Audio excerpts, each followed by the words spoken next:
Who wants to get bitten by a snake? The most dangerous venomous snake in the United States is the one that you don't see until it's too late. In today's extreme experiment, we're testing the bite of the Copperhead snake. But first, we gotta find one. I don't want to do this, to be honest. An idiot would say that, especially if they live in the fucking America, in the fucking woods. You don't want to get fucking bitten. We saw some overhanging rocks down through this ravine that we want to check out. Could be a great spot for snakes. All right, Ray, so you got real excited about this spot here. Talk to me about it. I mean, look how far back it goes. It's mad that they have so much knowledge of what species it is. I can't even find my fucking phone at some point. A pretty good example of somewhere that a Copperhead might overwinter. And this is also a good sign. Just because there's not a snake underneath this rock, there could easily be one pretty close by. So we need to keep our head on a swivel when walking around here, but I feel like we're getting close to finding a Copperhead. When it comes to venomous snakes in the United States, you essentially are looking at a handful of different species. Rattlesnakes, of which there are many, coral snakes, water moccasins, and copperheads. Now the copperhead... I was actually thinking about getting snakes, but I got stick insects instead. I didn't realize there's a hole in the stick insect cage thing, and all of them went out. All of them got out with a tiny hole. I didn't realize until I saw one on the floor. They fucking camouflaged in my fucking carpet. I couldn't even see it. They're not small either. They're reasonably sized. It's like a size of my finger. Is the most common venomous snake throughout the southeastern and eastern United States. In fact, you're more likely to stumble upon the copperhead while hiking than any other venomous snake species that is out there. And because of their camouflage, they're often going to be the best hidden. And given the fact that they do not have a rattle, they have no way to warn you before you might actually step on top of one. Dude, we have a Copperhead. You got a copperhead? We have one. Ray just called out, we have a copperhead. Now he wants to see if I can see it. Semi-adult, somewhere in here. Okay. Let's see if you can point it out. Eagle Eyes Ray Tiller, somewhere right in this vicinity. I see it. Oh my gosh, good eye. Right. I wouldn't even catch that. I have a lazy eye. I would not catch that at all. Oh, there's rocks over there. Let's go. We really have to think about how we want to play this. It's thinking about moving. You know what? I'm just going to get the bite-proof glove out. Here, hold this. It's moving away quick. It's moving away really quick. First test, bite-proof glove. You get it? Yeah, I got it. Oh, you got it. No. Yeah, I got it. Whoa. All right. Bite-proof glove. Getting tested straight away here. See if it's even going to strike. It's not exactly the route that we wanted to take to catching the snake. It's sad that they don't know what's going on. Like when you pick them up, I'm saying, well, what's happening? What are they going to do to me? So about 2 hours for a mini panic attack. So what you'll notice so far is that the snake has not struck a single time. So attempting to use the bite-proof gloves to find... It's like a baby one. That fucking face. He looks so annoyed more than scared. Find out whether or not handling a copperhead will cause it to strike. Well, we've answered that question. And Ray, it was supposed to be you wearing the bite-proof gloves, but in order for us to get the snake, we just had to make the move. And look at that, not a single strike so far. Now let's see what happens if I just kind of...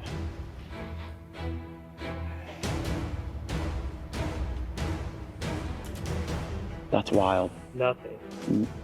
Oh? It's rattling its tail a little bit. Hi, buddy. How are you? Oh my gosh. Very sure they can smell certain things on you, like if you're friendly and stuff. Most people just try to kill it, sadly. But he's chilling.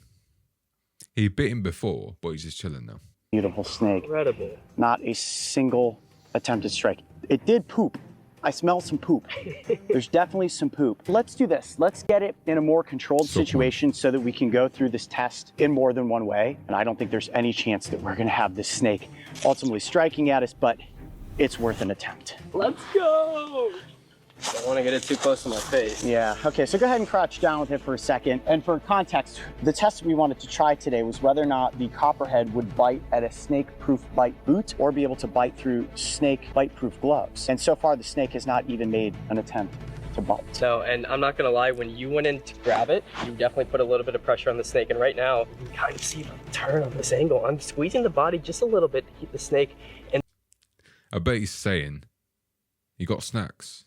Because I'm actually hungry right now, to be honest. The position that it's in, and it's still very reluctant to bite. I mean, it's, as far as copperheads go, Oh, it's chilling. this little guy is definitely very active, and that's a mix of, you know, it being able to warm It's a baby one, isn't it?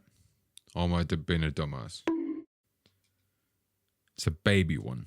up in the sun for a little bit, but also the smaller the snake is, the more prone it is to just want to flee because it knows that it does have potential predators out here in the environment. But look at this right here.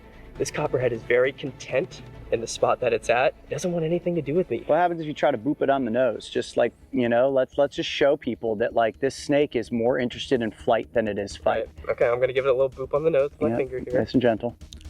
It's not a baby. It's not a dog. Boop. Is it going to be acting all cute in it? There you go. Oh. Okay, we are It good. did bite. Did it get through the glove? It did not. But it did strike the glove. To my knowledge, it did not get through the glove. I don't feel any venom on the tip of my finger. That is incredible. Dude, I just took a bite from a copperhead. I know these people are like professionals, but I would not risk it. If I get like paid $1 million, I'll get bitten by a snake. Any size. It's $1 million. It's $1 million. Come on. That would last at least 10 to fucking 10 years. 5 to 10 years. Do it again. I'll do it. I'll give like a little boop here. Oh, look at it rattling its tail. Yeah. Flickering its tongue. It's pissed off. It's pissed off. Don't. Boop. It's not a puppy. It's not your neighbor's cat. I do not like that. Well, it probably notices a bigger object moving towards, and I can't imagine that the glove is giving off any sort of heat signature, but it's definitely curious at this point. Right. That was definitely a kind of back off me bite. All right, try to get it to bite again. Let's see what happens. So everybody wants to see this. Let's go for a little copperhead bite test. Oh, there was another quick strike right there. That's a quick strike and definitely did not penetrate through the gloves, did it? No, that was. I bet when it goes back to its family, it's going to say, I bit a human. That's mad. No one has bitten a human in our generation for decades now. That looked to be, I mean, you can take a little peek. Let me see. I think I see a little bit of moisture on the tip there. I see a droplet of venom right there. That is Right, dude, that's right at the tip of my finger. Mm-hmm.